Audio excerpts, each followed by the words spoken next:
Halo teman-teman semuanya, apa kabar? Kita bertemu kembali di kuliah spiritual. Dan di video kali ini saya akan membahas tentang sesuatu hal yang sangat-sangat menarik, yang pembahasannya mungkin perlu sedikit open mind, oke? Nah, karena kita di video kali ini akan membahas tentang topik yang mulai agak-agak sensitif, ya, mulai agak-agak masuk ke dalam, ya, karena kita namanya kuliah spiritual, maka topik kita sudah harus menyentuh yang namanya soul, ya, soul, apapun namanya, ya. Saya yakin teman-teman yang sudah melihat video ini pasti sudah pernah mengenal istilah tentang soul atau tentang teori ini. Kita katakan teori aja supaya Anda tidak terlalu melekat, supaya Anda tidak terlalu menjadi fanatis. Ya, jadi kita katakan anggaplah apa yang akan kita bahas dalam video ini adalah teori. Teori yang belum tentu benar. Ya, saya katakan sekali lagi, apa yang akan kita bahas ini adalah teori yang mungkin belum tentu benar. Ya, dengan kata mungkin belum tentu benar, itu akan membuat pikiran Anda akan terus berpikir untuk terus explore, tidak berhenti belajar. Tapi kalau Anda sudah mengatakan, ya ini Pak, udah benar, berarti Anda sudah mencapai kesimpulan. Kesimpulan itu nggak akan pernah Anda dapatkan dalam dunia spiritual. Nggak akan. Kenapa? Kenapa? Karena kita hidup di dunia ini untuk terus belajar dan belajar. Nanti kita akan, kita akan menemukan jawabannya. Oke, nanti kita akan menemukan jawabannya, itu ada di bawah. Nah, sekarang kita akan membahas teori ini tentang soul, ya, soul. Nah, apapun istilahnya, ya, istilahnya ini ada banyak. Anda bisa menyebutkan ini sebagai jiwa, Anda bisa menyebutkan ini sebagai roh, Anda bisa menyebabkan ini sebagai your true self, misalkan. Ya, banyak sekali istilah, apalagi Anda bisa menyebut lagi sebagai arwah misalkan. Oke. Apapun itu, ya, istilahnya ini ada banyak banget, ya, tapi intinya itu mengarahkan satu titik yang sama, ya. Nah, ujung dari pemikiran ini adalah teori atau pemahaman tentang bahwa tubuh kita sekarang ini bukan cuma isinya darah sama daging aja. Ya, ini adalah tubuh kita, betul? Ini adalah tubuh kita yang bisa mati, tubuh kita yang bisa sakit, ya, tubuh kita yang bisa menua. Tapi apakah Anda yakin bahwa tubuh Anda itu isinya cuma darah sama daging? Nah, saya yakin Anda pasti juga sudah pernah mengenal konsep ini. Apapun background spiritual Anda, apapun background agama Anda, ya, pasti Anda akan tidak asing lagi. Iya Pak, benar Pak, memang benar. Saya percaya bahwa tubuh itu bukan isinya daging sama darah aja. Ya, itu adalah dasar pemikiran dulu. Di awal itu, ibaratnya kita belajar filosofi, itu di awal Anda harus punya dasar pemikiran yang sama dulu. Ya, terlepas Anda mau agamanya apa, terlepas background spiritual Anda apa, terlepas Anda mau percaya dengan adanya Tuhan ataupun Anda nggak percaya dengan adanya Tuhan, it doesn't matter, ya, nggak penting sama sekali. Yang penting kita harus punya satu kesepakatan ini dulu, bahwa tubuh kita ini nggak cuma isinya darah sama daging aja, tapi tubuh kita punya soul, ya, tubuh kita punya satu yang disebut soul, di mana soul ini mungkin itu adalah the real you, ya, the real you itu adalah diri Anda yang sejati, diri sebenarnya, ya. Itu kalau memang benar, maka itu adalah bagian dari tubuh ini yang bisa hidup selamanya, live forever. Karena soul itu tidak akan pernah mati. Anda hanya bisa membunuh Anda hanya bisa membunuh tubuhnya aja. Anda hanya bisa melukai tubuh aja. Tapi soulnya gimana cara membunuhnya? Nggak bisa kan? Betul? Ya, jadi soul ini nggak bisa dibunuh. Soul ini nggak bisa mati. Ya, soul ini nggak bisa tua, nggak bisa sakit. Ya, yang bisa sakit cuman adalah tubuh kita aja, yang terdiri cuman darah dan daging. Oke? Dan kemudian, ya benar tadi kita sudah bahas, tidak bisa mati, tidak bisa hidup selamanya, berarti hidup selamanya. Dan kemudian itu adalah diri Anda sejati. Nah, ceritanya itu soul ini memilih tubuh. soul ini memilih tubuh. Jadi kenapa soul ini memilih tubuh ini? Ada tujuannya. Karena soul ini ingin merasakan sesuatu di dunia ini. Ada hukum di dunia ini. Jadi di dunia ini tidak bisa serta-merta soul ini hidup begitu saja, nggak bisa. Soul ini kalau ingin merasakan dunia, maka dia harus punya tubuh. Harus. Ya, dan tubuh adalah bagian yang harus tunduk dengan hukum alam. Anda mau sesakti apapun, Anda mau sehebat apapun, Anda mau sesuci apapun, harus tunduk dengan hukum alam. Betul? Contoh misalkan hukum alam adalah setiap hari kita semakin dekat dengan kematian. Setiap hari sel-sel tubuh kita menjadi semakin tua, makin dekat dengan kematian. Kita bisa kena penyakit. Kita didatangkan di dunia ini dengan kelahiran, melalui proses kelahiran. Ya, ada hukumnya, ada rule-nya. Supaya Anda bisa lahir, maka harus ada proses perkawinan. Ya, harus ada mating, perkawinan. Bukan perkawinan diresmikan itu pesta pernikahan. Bukan pernikahan, tapi perkawinan. Ya, secara biologis harus. Tanpa itu nggak mungkin Anda bisa datang ke dunia, nggak mungkin. Anda tiba-tiba langsung datang, nggak mungkin. Karena itu adalah hukum alam. Ya, hukum alamnya seperti itu. Nah, ada juga hukum alam adalah bahwa Anda harus tunduk misalkan terhadap hukum gravitasi misalkan. Kalau Anda jatuh dari titik tinggi ke rendah, maka ya Anda harus menanggung akibat. Akibatnya ya Anda akan mati. Ya, akibatnya macam-macam, ya kan? Anda pasti, itu adalah hukum alam. Anda mau sesakti apapun, sehebat apapun, kalau Anda terjun dari gedung tingkat 100 misalkan, ya pasti hancur berkeping-keping. Betul? Ya, itu adalah hukum alam. Dan yang taat terhadap hukum alam adalah tubuh Anda, bukan soul Anda. Betul? Jadi tubuh ini seperti vesselnya kita. Ya, soul ini tinggal di dalam tubuh. Nah, jadi nanti ketika tubuh ini kita mati, artinya organ tubuh kita sudah tidak lagi berfungsi secara optimal, maka soul ini akan mau tidak mau, suka nggak suka, dia harus pergi meninggalkan tubuh ini. Nggak bisa lagi. Paham maksudnya? Ya, jadi soul ini tidak bisa mati. Oke, sampai sini dulu Anda harus sepakat dulu nih, ya, bahwa apa yang baru saja saya sampaikan itu, ya betul Pak, itu yang saya percaya. Kalau sampai sini Anda tidak percaya, boleh aja. Maka penjelasan ke bawah sudah tidak ada gunanya lagi. Kenapa? Karena kita akan membahas tentang soul-nya ini dulu. Memang sulit kalau Anda membuktikan, mana Pak buktinya soul? Pakai logika, sulit karena soul ini adalah dunia yang berbeda dengan logika Anda. Ingat, logika Anda berdasarkan pemikiran Anda, berdasarkan apa yang Anda ketahui. Ya, analisa dari pikiran Anda yang Anda sebut sebagai masuk akal, nggak masuk akal, logis apa nggak logis, itu berdasarkan apa yang Anda ketahui. Pertanyaannya sekarang, porsi yang Anda sudah ketahui dengan porsi yang tidak Anda ketahui, mana yang lebih besar? Oke, itu aja. Pertimbangkan itu. Oke? Nah, kita asumsikan Anda sekarang kita semua sudah sepakat bahwa yes benar, soul itu memang benar ada. Ya, soul ini adalah hidup kita. Jadi ketika nanti kita mati, tubuh kita itu sudah kosong. Tubuh kita kosong. Kenapa? Karena soul-nya sudah keluar dari tubuh ini. Entah kemana dia. Menuju ke tempat yang kita sebut sebagai existence. Menurut beberapa keyakinan seperti itu. Ya, kita sebut soul itu akan pergi menuju tempat yang existence. Existence itu keberadaan. Dimanapun. Ya. Itu adalah teori universalnya. Seperti itu. Oke? Kita lanjut.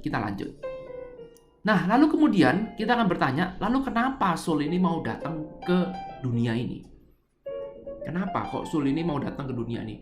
Ternyata setelah melalui perenungan panjang, melalui diskusi tentang spiritual dan segala macam, karena kita memang benar-benar ingin tahu tuh secara detail, ingin tahu secara mendalam. Kira-kira apa sih sebenarnya kenapa kok soul ini mau datang ke dunia? Maka disimpulkan ada 3 macam alasan kenapa soul ini bisa datang ke dunia. Nah, sekali lagi, 3 alasan ini adalah hal yang saya ketahui saat ini. Hasil mengcopy paste, men-sharingkan hasil menganalisa, belajar dari banyak guru. Ya, ada 3 macam alasan kenapa soul Anda harus datang ke dunia ini pada awalnya. Ya, bisa berubah, bisa bertambah, bisa berkurang, bisa. Boleh, nggak setuju, boleh, nggak harus setuju. Ya, Tapi Anda pelajarin dulu, Anda terima dulu, jangan langsung di counter. Oke? Nah, ini adalah 3 macam alasan kenapa soul Anda harus datang ke dunia ini. Atau kenapa soul Anda ingin datang ke dunia ini. Kenapa soul Anda ingin memilih tubuh Anda ini. Nomor 1, alasan pertama adalah dia ingin mengalami. Ya, mengalami. Experience itu berarti dia ingin mengalami sesuatu. Nomor 2 adalah alasannya adalah dia ingin bertumbuh. Dia ingin merasakan growth. Jadi ternyata soul itu datang ke dunia ini bisa bertumbuh. Jadi before after. Before dia datang ke dunia dengan after dia datang ke dunia, ada perbedaan nggak? Ada. Dari sisi soulnya ada. Bedanya di mana? Dia ingin bertumbuh. Ada perbedaan, ada grow-nya. Kelihatan before after-nya. Ya, dan kemudian yang ketiga adalah dia ingin contribute, dia ingin berpartisipasi, dia ingin berperan bagi soul yang lain, bagi orang lain. Oke, ini ada 3 macam alasan kenapa soul Anda datang ke dunia ini. Oke, mari kita bahas satu persatu supaya Anda menjadi lebih jelas. Ya, experience, ya, tentu saja soul Anda datang ke dunia ini ingin merasakan satu pengalaman. Ya. Pengalaman apa? Inilah yang kita sebut sebagai pengalaman hidup. Ya, pengalaman hidup. Mau suka duka, mau pahit, manis. Ini ibaratnya Anda soul ini ingin mengalami langsung. Ingin mengalami kisah tentang hidup Anda, kisah hidup Anda. Jadi ibaratkan Anda ini sekarang lagi main drama, ada ceritanya. Nah, soul ini ingin terlibat dalam cerita itu, ingin masuk dalam cerita itu. Nah, maksudnya ya. Jadi dia ini ingin mengalami experience, ingin mengalami hidup. Jadi apapun cerita hidup Anda, mau pahit nggak pahit, mau bagus nggak bagus, mau beruntung nggak beruntung, mau naik ataupun turun, pasang ataupun surut, semuanya itu dialami oleh dia. Dan itu adalah bagian dari pengalaman hidup. Oke? Maksudnya ya, itu dialami, mengalami sesuatu. Ya, experience apa aja. Nah, dia ingin experience yang seperti apa? Semuanya. Karena itu sebenarnya ketika Anda punya misalkan Anda punya impian, itu sebenarnya bukan impian itu yang Anda inginkan, tapi experience-nya. Gimana sih rasanya? Ya, rasa. Ini namanya rasa. Gimana sih rasanya jadi orang kaya misalkan? Gimana sih rasanya punya uang 1 juta US dollar? Bukan uangnya, bukan rumahnya, bukan bendanya, tapi adalah rasanya. Bagaimana ketika Anda sudah memiliki benda itu? Bagaimana? Benar? Ya, jadi kalau Anda merasakan bahwa enggak Pak, saya ingin uangnya, itu berarti Anda mungkin sedikit error atau sedikit salah pemahamannya, karena yang Anda kejar itu bukan uangnya, tapi experience-nya. Ya, kenapa Anda mau berkeluarga? Apakah karena hanya sekedar ingin punya istri dan kemudian bisa menyalurkan nafsu biologis misalkan? Itu kalau memang itu tujuannya, berarti Anda salah, ada something wrong. Kenapa? Karena tujuan yang real adalah pengalamannya yang ingin dikejar. Pengalaman berkeluarga, rasanya punya berkeluarga. Bisa dipahami? Oke? Nah, yang kedua sama juga, soul datang ke dunia ini adalah untuk bertumbuh. Yes, memang ini adalah grow, adalah tujuan dia datang, karena ada before after-nya. Before dia datang ke dunia dengan after dia datang ke dunia, apa perbedaannya? Ada experience-nya. Experience itu membuat dia bertumbuh. Ya, apapun experience-nya itu akan membuat dia bertumbuh, dan dia akan merasakan itu, dia akan menikmati pertumbuhan itu. Berarti pertumbuhan ini berarti ada prosesnya, betul ya? Pertumbuhannya itu, wah, ini suatu kenikmatan ketika melihat apa yang kita capai ini mengalami suatu progres, mengalami suatu pertumbuhan. Oke, nah kemudian yang ketiga adalah contribute to others, bahwa dia ini juga datang ke dunia ini untuk berkontribusi dengan sesamanya. Ya, jadi dia datang ke dunia ini adalah untuk berperan dalam hidup soul yang lain. Karena kalau kita lihat dia juga ingin experience, ya, maka ada soul lain kan. Betul, ada soul lain yang juga datang lewat badannya orang lain, ya. Di mana soul itu juga butuh experience. Lah, karena sama-sama butuh experience, maka kita perlu berkontribusi satu sama lainnya. Sehingga kita akan saling mengisi experience itu. Paham maksudnya? Oke, paham maksudnya ya? Ya. Jadi, inilah fungsinya kita hidup bersosialisasi. Karena apa? Karena kita saling berperan satu sama lain. Gak ada peran yang gak penting. Karena itulah kita harus saling melengkapi, saling tolong-menolong. Lah itulah namanya bentuk kontribusi kita dengan yang lain. Apa yang saya lakukan ini, saya juga melakukan kontribusi bagi Anda semua, bagi soul-soul Anda, bagi soul-soul saya. Misalkan saya punya soul 1, maka Anda juga punya soul, maka ini akan berkontribusi. Apa yang saya lakukan ini, sharingkan ilmu ini, itu merupakan salah satu bentuk kontribusi saya terhadap kalian semua, terhadap orang lain di luar saya. Betul, kalau ini ilmu saya simpan sendiri, maka apa yang terjadi? Yang terjadi ya saya tidak bisa berkontribusi, karena ilmu ini cuma berguna bagi diri saya sendiri, betul ya? Ilmu ini hanya berguna bagi diri saya sendiri. Maka saya tidak kehilangan faktor namanya kontribusi ini. Nah, soul datang ke dunia ini untuk berkontribusi dengan sesamanya. Oke? Nah, sekarang pertanyaannya, lalu ngapain Pak? Apa untungnya? Apa untungnya kita mengetahui ilmu ini? Kenapa kita harus tahu alasan kenapa soul ini datang ke dunia? Apa untungnya buat kita? Ya. Nah, sekarang saya akan ajak Anda masuk lebih dalam lagi, bahwa ternyata ada 3 macam kebahagiaan. Oke, ada 3 macam kebahagiaan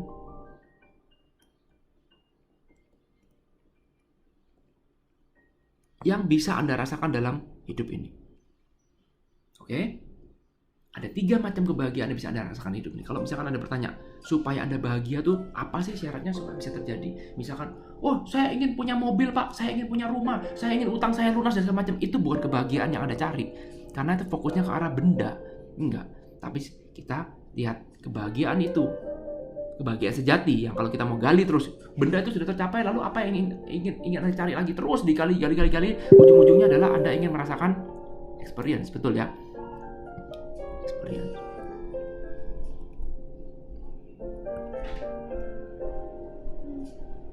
Ya.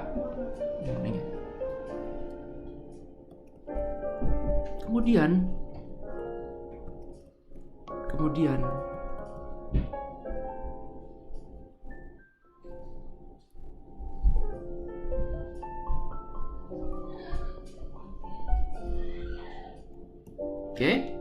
ternyata kebahagiaan pun kalau kita mau gali kebahagiaan yang paling mendasar bukan bendanya, kita gali lagi dari benda itu, gali lagi terus, apa iya itu yang benar bisa bikin Anda bahagia. Anda gali terus, ternyata ketemu di experience. Oke? Ternyata kita juga bisa bahagia kalau kita ini bertumbuh. Coba Anda lihat, sekarang contoh seperti kehidupan saya pribadi aja lah. 10 tahun yang lalu, saya nggak pernah berpikir untuk bisa tinggal di Amerika. Nggak pernah. Ya, nggak pernah berpikir. Pertama, bukan negara saya. Kemudian yang kedua, ngapain orang saya sudah zona nyaman di Indonesia, kenapa saya harus pergi ke Amerika dan segala macam. Tapi sekarang ketika saya berpikir ulang, ketika saya review hidup saya sendiri, wow, ada satu pertumbuhan. Bahwa ternyata saya 10 tahun yang lalu dengan saya sekarang, ini ada satu pertumbuhan, ada satu perbedaan, dan perbedaan itu kelihatan dari pertumbuhannya. Cara saya berpikir bertumbuh, cara saya bertindak bertumbuh, cara saya men-sharingkan sesuatu juga bertumbuh. Anda lihat saja tulisan saya Practical Ho'oponopono tahun 2006 misalkan, 2007 misalkan. Coba lihat, beda sekali tulisannya. Dan dibandingkan dengan sekarang, kelihatan sekali perbedaan itu. Ya, kalau Anda fansnya Practical Ho'oponopono sejak awal sampai sekarang, maka Anda akan lihat kualitas perbedaan itu. Kualitas tulisan saya, kualitas pikiran saya berbeda sekali, dan itu adalah growth. Dan semua orang pasti mengalami growth terlepas dari apapun keadaan Anda sekarang. Separah apapun keadaan Anda sekarang, pasti Anda akan mengalami growth. Ya, dan growth-nya ini akan membuat suatu kebahagiaan. Believe it or not, growth ini ketika Anda tahu bahwa Anda itu bertumbuh, maka mendadak akan timbul suatu rasa bahagia. Dan bahagia ini adalah bahagia yang sudah ujung, beda dengan kalau misalkan, Pak, saya akan bahagia kalau saya punya uang, kalau saya punya istri, kalau saya punya mobil. No, itu belum sampai ujung, masih bisa digali lagi. Ya, ketika Anda sudah mencapai ujung, maka inilah ujungnya. Nomor 1 adalah experience, nomor 2 adalah bahagia karena growth, dan ketiga adalah bahagia karena berkontribusi pada sesama. Ketika saya habis sharing ilmu ini, saya nggak mendapatkan sesuatu, nggak dapat, ya dapat dari AdSense, nothing lah. Video saya nggak dilihat million, video saya cuma dilihat ratusan orang, ya. Dapat dari AdSense mungkin cuma $1, nothing, it's really nothing, oke? Tapi kemudian apakah itu yang saya kejar? uangnya saya bisa mendapatkan ratusan ribu kali lebih besar dibandingkan dengan AdSense ini, dengan bidang saya yang lain. Lalu kenapa saya mesti men-sharingkan ini? Kenapa saya capek-capek membuat video ini? Because I want to contribute to others. Saya ingin men-sharingkan sesuatu, apa yang saya tahu. Siapa tahu apa yang saya sharingkan itu bisa berguna bagi teman-teman. Karena itu ketika Anda melakukan sharing, ketika Anda melakukan sesuatu bagi orang lain, membuat orang lain bisa jadi bahagia, menguntungkan orang lain, maka yang terjadi Anda pun juga bisa mendapatkan rasa bahagia. Betul? Lah kok match? Perhatikan di sini. Lah kok match? Ya, lah kok match? Coba Anda lihat di sini. Dengan di sini. Betul? Match. Sudah dapat pelajarannya? Sudah dapat intinya? Ini loh bagaimana caranya Anda menjadi duta semesta. Ketika Anda tahu ilmu ini, maka Anda bisa dengan mudah sekali bisa menjadi duta semesta. Dan kemudian Anda akan dibawa masuk ke dalam dunia power. Ya, dan kemudian Anda bisa terseret arus. Semuanya akan tampak menjadi mudah sekali. Anda akan dimudahkan dalam segala hal. Kalau Anda berfokus pada,